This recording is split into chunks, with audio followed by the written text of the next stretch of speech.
What's up, everyone? Thank you so much for joining us. This is one of our earlier episodes of Leaders Unfiltered. Super excited to hang out with our guest today and talk all things 2025, contract labor, where the evolvement of the contingent landscape is going. And this person actually may be pretty recognizable to some of you.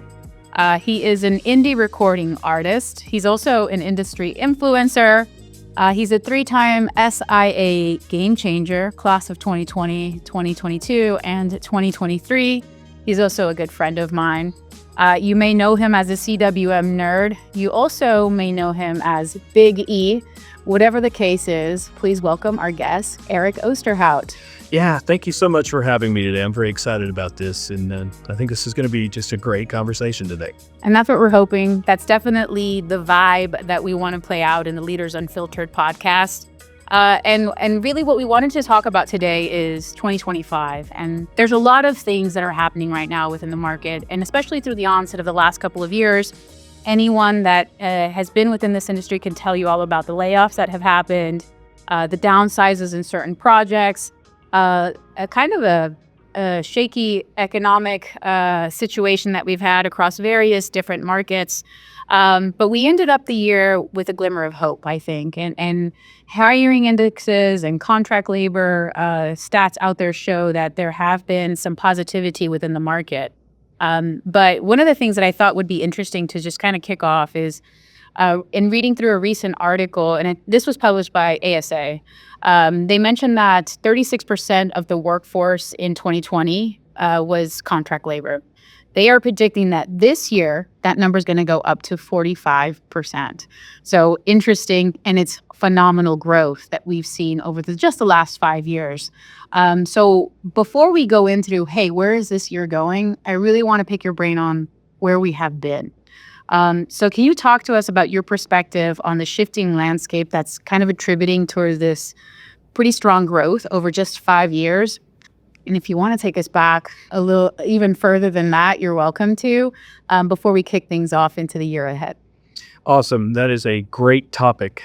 Just came up the other day, and I was having a conversation with someone, and I realized that, in a way, I've been around this segment of the industry or segment of procurement in some form or another since the 90s, which would be around the time that centralized procurement of contingent labor and services and professional services and consultants really kind of hit the market. And I think I've seen a lot of change. I mean, I've seen the initial VMS products and how they've evolved. I've seen managed service providers, MSPs, and how they've moved forward and changed their offerings. And I've seen a lot of suppliers pivot. When I first experienced these types of programs, I was on the supplier side. And in those days, it was avoid the centralized procurement function like the plague and work your way around it. And I was an early adopter back then, and I realized that, I could read the tea leaves. I've always been very good at looking at trending and seeing where things are going forward in the world. And I realized that I needed to learn to work within that structure. And now you fast forward almost 20 years. I've been in the industry 17 years on the buy side, that most suppliers have realized that, yes, we need to make partnerships and follow rules and work with procurement because that is the way it has to be. I mean, there's a whole yin and yang in our industry of balance between the buyer side and the supplier side. And in the middle is where that happiness and that partnership lies. When you're talking about the growth of opportunity within the market, I think it's interesting. Part of me says that sometimes I think that what we're really seeing is also an uptick in percentages of external or contingent workers. Potentially could be the fact that we've gotten better at capturing that spend and being able to report on it, track it, et cetera. And then on the other side, I also think that companies are starting, they've been seeing the benefits over the last, 20 years, like I said, almost 20 years, 17 to be exact on the buy side for me, that there are efficiencies to be gained and there's risk to be reduced and by managing it effectively. In other words, I call it buying smarter, right? Yeah. And when you buy smarter, that translates to the bottom line stockholder price. The stockholders get a better return on their shares that they hold. I think it's just the wave of the future, and that's what's so dynamic about our industry. Yeah, and I think it's definitely the evolvement of the entrepreneur, the amount of independent consultants, contractors, ICs, as we refer to them in our industry, has exponentially grown. So you've almost got this shift of better market capture, a wave of this growth happening within the workforce itself, and definitely the globalization and how tech is enabling all of these systems and processes and different procurement departments everywhere to be able to enable hiring managers to tap into that. So thank you for that, and thanks for that overview. I wanted to get into what we have going in, right? So just to kind of paint the landscape for everyone, we obviously know that there's a new presidential administration at play here. December figures saw more than higher growth than what was originally predicted for job openings, for salaries and wage increases, and also for fills. I think our unemployment rate went down. And there's a lot of optimism that's happening right now within the market. And I wanted to drill down into your brain on why you think that's happening. How is this going to be influencing contract labor? And what are those anticipations of what is this presidential landscape going to look like in the 4 years that we have in front of us? Man, those are some great points. All right. Again, back to my history, 17 years plus in the industry. I've lived through several administration changes. Yeah. Some have been more pro-business than others, and it does impact our markets and how, what our opportunities are for contingent labor, external labor, what regulations, things like that, to be able to affect the IC market and things of that nature. Regardless of what side of the political fence you sit on, most people who know me can guess I'm a pretty conservative Texan, and I'm proud of it. But what I'm going to say is whether you're on whatever side of the political spectrum you're on, when you have a pro-business administration in place, it's going to benefit us not only as program leaders, but also as suppliers, right? I think that when the economy is good, all of us, what is it? I used to say back at one of my past employers that a rising tide lifts all boats, and that's kind of what happens. Now, do I think there's going to be some differences? Yes, I think some things are going to be impacted and things are going to be a little bit different. But from a purely economic and opportunistic perspective, I think, call me crazy, but I think after Q1, because I think Q1 is going to still be a setting the stage kind of thing, I think after Q1, things are really going to go gangbusters. And you're right. I've been seeing since December, more of my peers on LinkedIn are getting hired places and picking up new gigs. My independent consultant friends are picking up more work. Companies are very much so looking at how they can better leverage and buy smarter. I'll go back to that again. Mm-hmm. Mm-hmm. And there's obviously some governmental policies that are going to impact the way that we treat and look at workers. Going back to when Trump was under his administration, right before Biden, there were impacts to unions and labor, groups around the country. There was also different ways that was trying to get put into office on how to classify independent contractors. Some would argue that that was more employer-centric. Any thoughts around, employment policies or how employers or even those within procurement have to trickle down some of the impacted policies that could be changing out of us? All right. So one of my bold predictions is going to be this. And you're right. In the first Trump administration, there was a lot of pro-business type decisions. Well, those decisions, frankly, were beneficial to the IC community. I mean, they weren't forcing these workers to be considered as employees. And so you can say it was pro-business in a way and also anti-business in a way because, certain elements of the country on the coasts were really trying to do away with ICs. And I think they were trying to help people because obviously in any type of a situation like that, there are abuses. I mean, you see it every day when a company comes up and, we've been misclassifying these workers and not paying them the way we should be. And we owe taxes, et cetera, et cetera. But I do think that with the new administration coming in, they're going to be rolling out especially sensible vetting criteria for what is an IC versus a W-2. I mean, I think that's what we're going to see a lot of. I think in a way, the new administration has softened its stance on some things. I mean, face it, they were not the pro-union administration or candidate back the first go round. That's always been a traditional stronghold of the other party.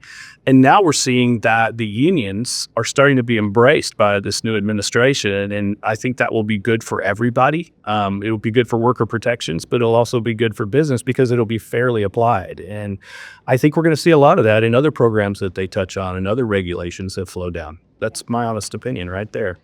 Well, I agree with you in terms of how the independent contractor landscape can roll out. Hoping that it provides some transparency. There's a lot of gray, and there has been for some time. I would say for most of my career within this space,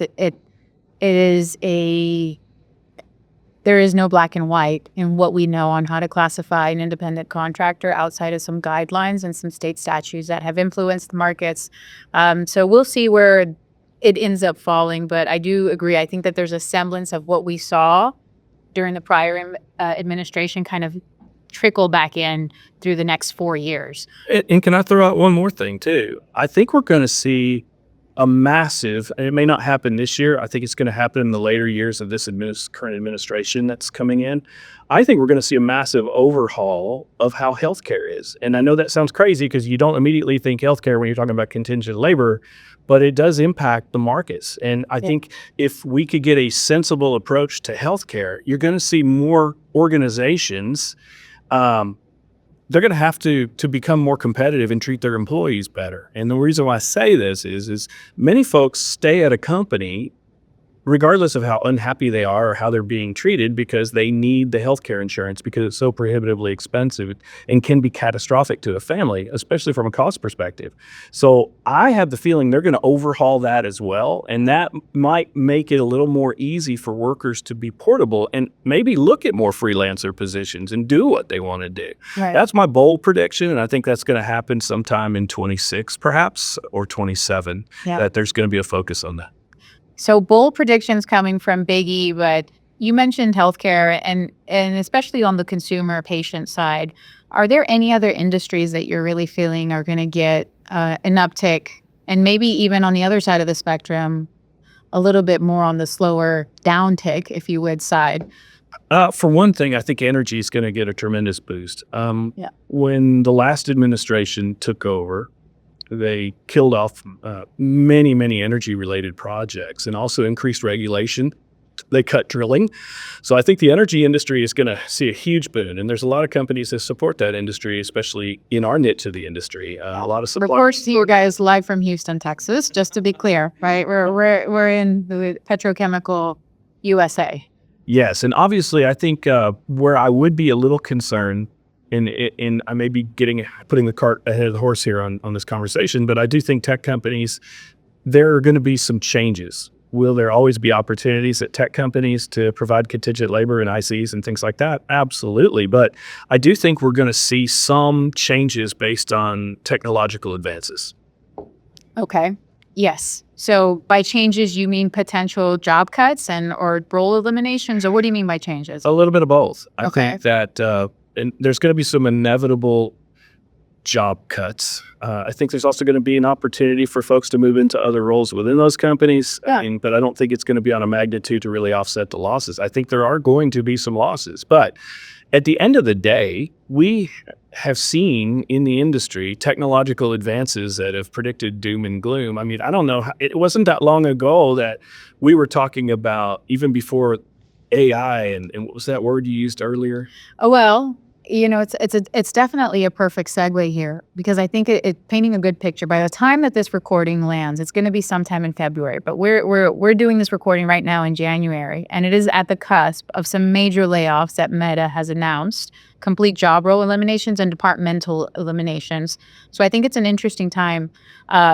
Because I also wanted to kind of pick your thoughts around SIA and their bold predictions for 2025. Staffing industry analysts, for those that are listening in, is really the research pillar that a lot of the folks within the industry look at. And they basically coined it in one of the headers, AI, your new coworker. So love to get your thoughts and how some of that is assembling in through your tech prediction here, your bold tech prediction for what is the industry as a whole and what some companies like Meta are already seeming to hop on the horn and do with job cuts and eliminations. I love this. First off, I think SIA is amazing, the data they put forth, and I think it helps drive a lot of strategy out there. Yes.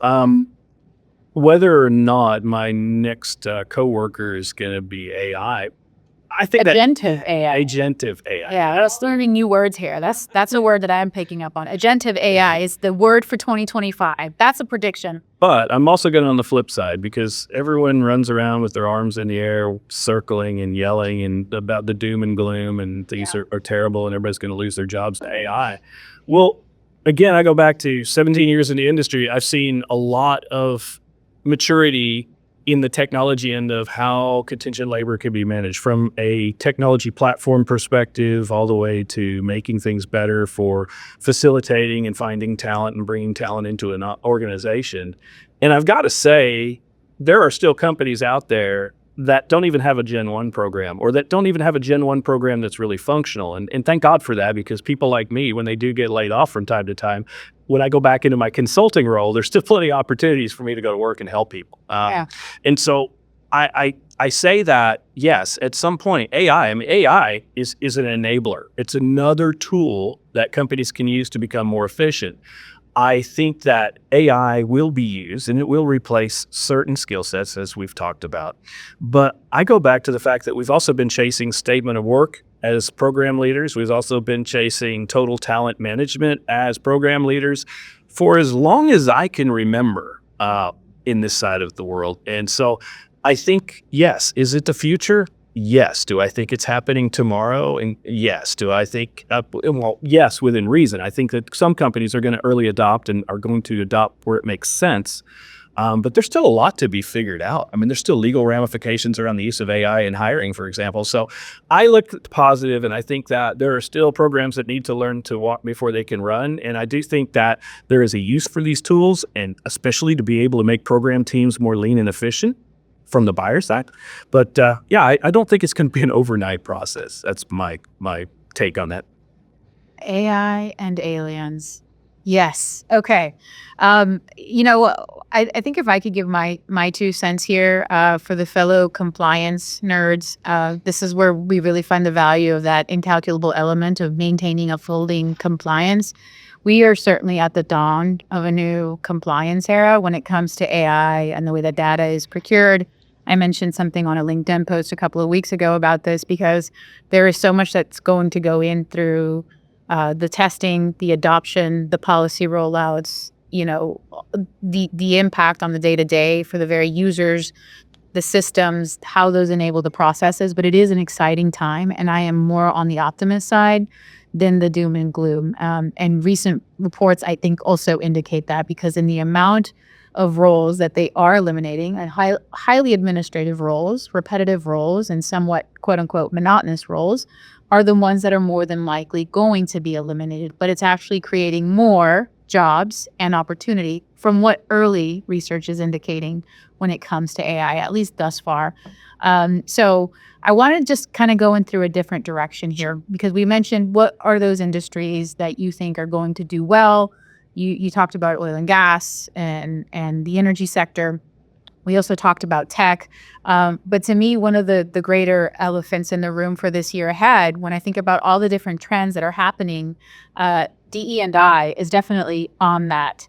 And I think more recently, Amazon joins the list of mega companies like Meta, again, Walmart, Ford, John Deere, Toyota, that are actually looking to scale back. And in a recent email to their internal employees at Amazon, they said that they are winding down, quote unquote, winding down outdated programs and materials relative to DE&I. I don't think that DE&I is going anywhere. I think that it has garnered a reputation over the last 5 years. I think it's an evolvement just as anything else. And I'd like to get your take, sir, on what do you think that evolvement's going to be? Well, you and I have both been recognized in the industry as DEI leaders, influencers. And I've told this story before.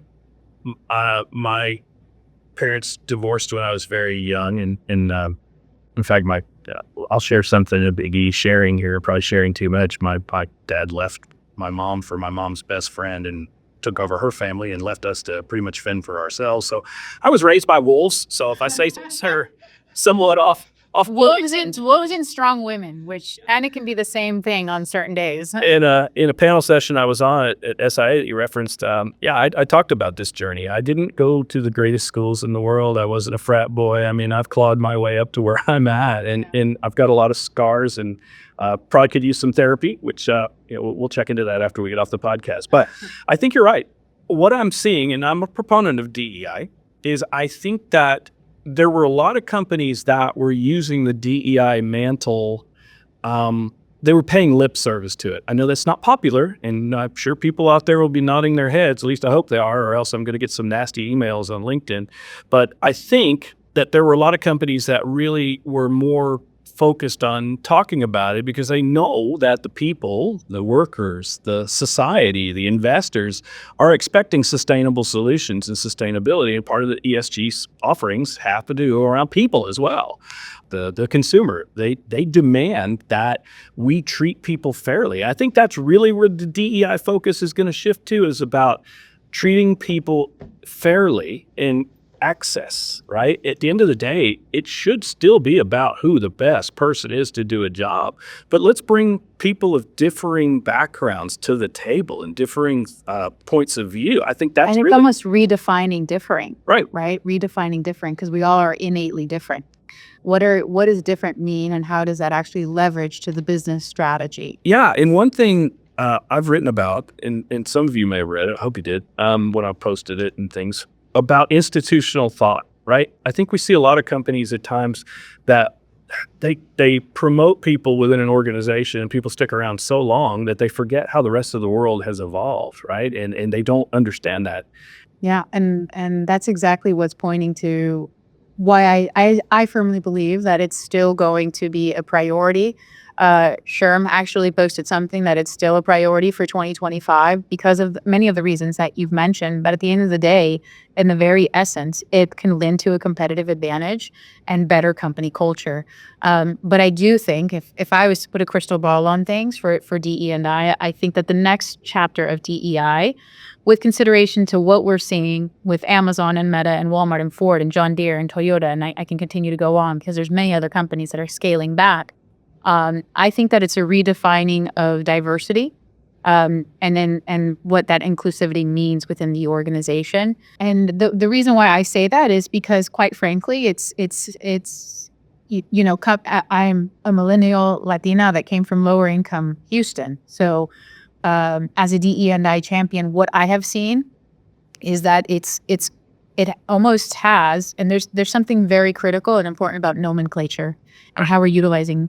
And it almost has garnered a negative connotation to it in the last couple of months and year, maybe. So that's where I think there's going to be a rebrand to help it be more wholly accepted, because at the end of the day, it drives positive business objectives. I totally agree. I could not agree more on that. Awesome. All right. So, we've talked about agentive AI. We've talked about the presidential campaign and what this new administration can do to impact our industry. I want to hear wholly about just your outlook, right, on 2025. So wrapping things up, it's a positive year so far, seemingly, but where do you think contract labor is going to go, given some of those predictions and studies that we know? I think that, as I said, call me crazy, I think things are going to pick up second quarter. I think this is going to be a good year. I think 26 is actually going to be an even more impressive return year for suppliers. No doubt, since COVID, it's almost like we've lived half a century in like 5 years. It's been Mr. Toad's wild ride. I mean, during COVID, there was so much. Well, we went from where business dropped off, and a lot of suppliers got impacted so hard during that. And lessons learned from it. Could things have been done differently? Probably. I think we all were struggling to figure it out, even the government at that time. And then in 22, when things started to pass and we were finally starting to get out of our houses again and business was coming back to normal, there was this huge hiring boom, right? And then 23, we started to see, oh, wow, maybe we kind of bounced back and overhired. And now, especially in the tech industry, because We saw a lot of that. we had to have the tech industry really stepped up and were the heroes of COVID, in my opinion, being able to allow organizations like our supply chain organization at my last employer to be able to function and actually be more effective over that time period. We were almost 3 years working remote, and we got more done during that time. So the tech stack or the tech folks were the real heroes in a lot of ways. And I think maybe they overhired a little bit. So I think we saw that shakeout in 2023, and we saw a lot of jettisoning even from suppliers, and many of them had to locate and find new jobs, and it was tough, and it's still tough. 2024, I think, was an extension of that. The economy was not doing well under the administration that was in place. Inflation was out of control. It was bad. It is still. It is. It's still not as favorable as it could be, but I'm starting to see, just even over the last, like you said, December, I'm starting to see things move forward. And I really feel like that the next wave is going to be, and I see a lot of folks talking about this, maybe it's not talked as much as it should be, about talent, right? Right now we have a lot of talent out on the street, but what we're seeing is it's not a war for talent. I mean, there's still jobs out there. The problem is getting the talent to the right leaders and getting it through the morass of horribly outdated and horribly implemented ATS systems. And this is where I think that with AI, we should be doing better with that, right? What we're seeing on the candidate side, I think people that are in the industry are smart enough to utilize the AI, and the companies that they're applying to are not necessarily as good at using the AI. And so they get inundated with thousands of resumes, and they don't know what to do with it. And I think there's a fundamental problem with how they are utilizing their existing technology. The question is, what will the pace be to adopt it, and how well it will be adopted? Okay. So overall, prediction for contingent labor in 2025, to sum it up, you think that it's going to be more about the talent, that there's going to be some eliminations in the adoption of AI overall, but enhancement to the worker experience and even the internal teams and their processes therein. Yeah, that's pretty much what I see. And I see that we're still going to see. Do you feel like, but let me ask you that's really quick. Do you feel like this demand of contract labor will actually continue to increase? I absolutely do. It's been increasing, no doubt. And even what you said earlier with the SIA statistics of the increase from 38 to 45 or something like that. Yeah. I am supremely confident that this is going to happen because companies are, again, they're slow to adopt. Ships that are that size, hard to turn, right? I mean, it takes a little while.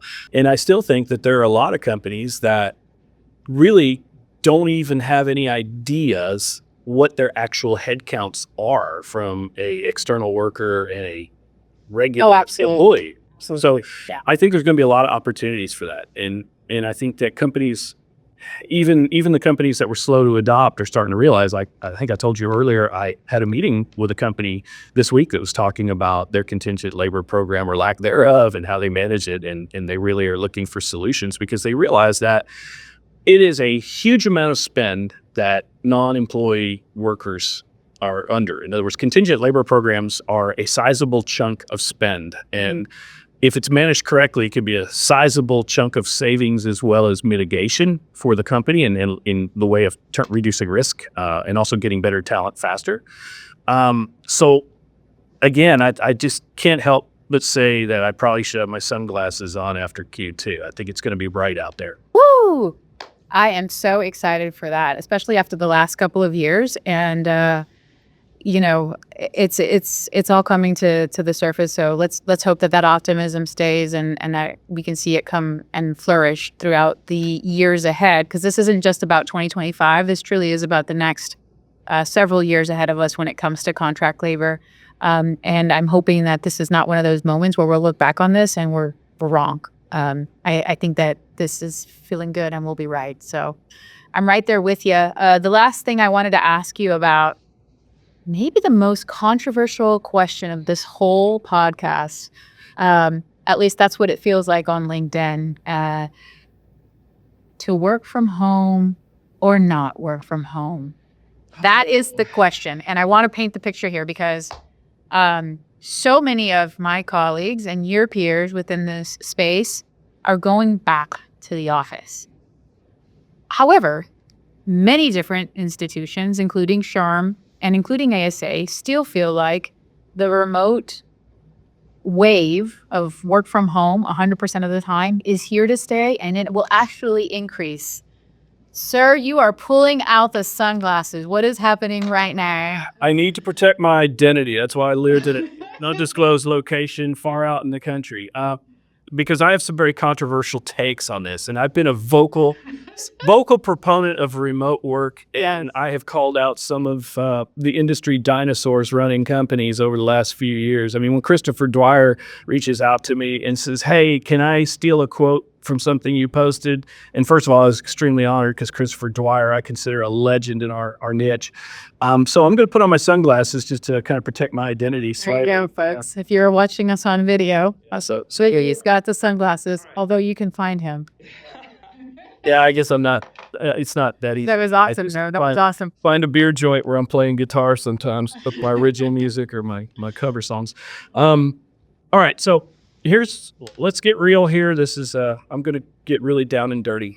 I think that companies that are driving people back into the office are really missing the boat at getting the best talent, because people that are super, super talented and are confident in their abilities, they're not going to just, okay, I'm going to come in quietly. They're going to go, no, I'm going to keep looking for what I want. I mean, I'm good enough at my stage in my career to do this. I'm more effective.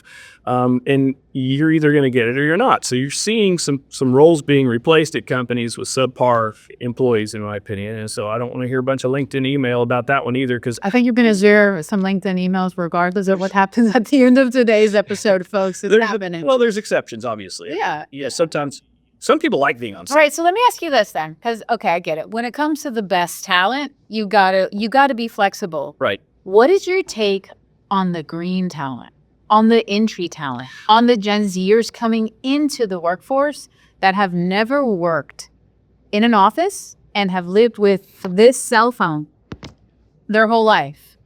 What do you think about that? Oh, I haven't even gotten to that yet. I believe that if you're an entry-level person, or even if you are experienced like me, at my stage of my career, you still need to go in for a while, because you have to figure out the environment. You have to talk to people. New employees should have to spend, someone that's new to the industry, doesn't know their job, and even new to the company should have to spend a certain amount of time on site to be able to get to know everything and who does what and where to go to get this, and just to be able to understand the inner workings and the culture of the organization. I also am a firm believer in hybrid work, because I think that kind of meets in the middle there. And I rail on this all the time. 4 days in an office and Fridays out of the office does not make it a hybrid role. It just doesn't. That's not hybrid. That's on site, especially when you're somebody like me that ends up spending 10 hours a day on site anyway. That's a 40-hour week, right? By Thursday. So to me, that is kind of where I look at it. And I'll go even further. And that's why I had my sunglasses on, because, all right, everybody get close. I think this is a conspiracy. I really do. Face it. Think how much money is invested in companies in real estate. Okay. And then think of how many real estate folks, like the big institutional investors, own huge holdings in real estate companies, including commercial real estate. Yeah. And they all sit on these interlocking boards and directorships between these companies. So I do think that does drive some of this upper management to go, yes, we need our people back on site all the time. I think companies, if they were really, and many of them have become this way, your company included, I believe, realize that there is value, that they can save that capital expense of office space and those other fixed expenses and somewhat not fixed expenses, like, I don't know, coffee and everything else that goes into an office, and paper and people and, furnishings and all that stuff. They realize that they can pare that back to a smaller footprint, and then people can come in when they absolutely need to be on site. I do think interviewing in person is a beautiful thing, especially when I was on the staffing side of the house. It sounds like the very essence of your response is, bro, it's got to be hybrid. It's got to be hybrid, and in certain situations, flexible. Just like the absolute theme of how work is procured now. flexible, which means it's never yes or no anymore. So that's Can my I take. could I wrap one more thing into it that kind of dovetails into this particular question and also into contingent labor and also labor in general? And that is, we are seeing a graying of the workplace, particularly in skilled industrial and skilled technical positions. Face it, people are retiring from the workforce. COVID drove a lot of people out of the workforce. Face it, they didn't want to. I got to quit saying face it. They did not want to adhere to having the COVID shot. And many of them just said, you know what, I'm close to retirement, I'm going to retire. And so I think with the graying of the workplace, even if you take out that sector of why people retire, people are retiring, and we're not putting people back in. I mean, people are not being trained to do those jobs as fast enough to replace the exodus. And the same thing in many cases in skilled other white collar occupations, the same thing is happening and people are retiring and we're just not prepared. I mean, these companies, I can't tell you how many companies I've gone into and I talked to somebody and, well, that contractor's been here 20 years and you can't move him out of this group or make him go to another company because he'll quit. And if he quits, he knows all my legacy systems and we can't do anything. That's just mission critical to us. And I'm like, first of all, you shouldn't have let somebody have that much control over your It's a compliance concern to have a contractor for 20 years. It is that. Just to start off right there. But my point being is that as people age and move out of the workplace, we need to have people ready to go. And to me, remote work makes sense in a lot of cases because you could extend a worker's career by 5 years. I mean, I know I look pretty good for 80 years old. I use a lot of sunscreen. Yes, but the fact is, I do have back problems when I sit in traffic for a ton of time.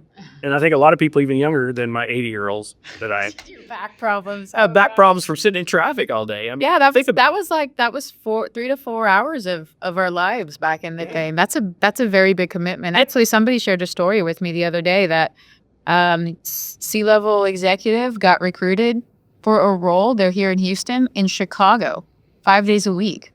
They would have to uplift their lives and go to an office from suburbs Chicago through downtown Chicago, because that's likely what's going to be affordable for them. And it was egregiously, no, hell no. Are you loony? Like, first, questionable recruiter. But we had a chance to hit on where this market is going, where it's been, what the political administration could potentially do to influence those areas. Talked about DE&I, talk about work from home. I think this was a wonderful, and of course, let's not forget about our friend AI. Right. So definitely a wonderful recap. I can't thank you enough and think of somebody up to par like you to do this episode. So appreciate it, Biggie. And to all the listeners out there, definitely appreciate you guys joining in today. We'll see you guys on the next episode of Leaders Unfiltered. Thanks, Eric. Thank you. Oh.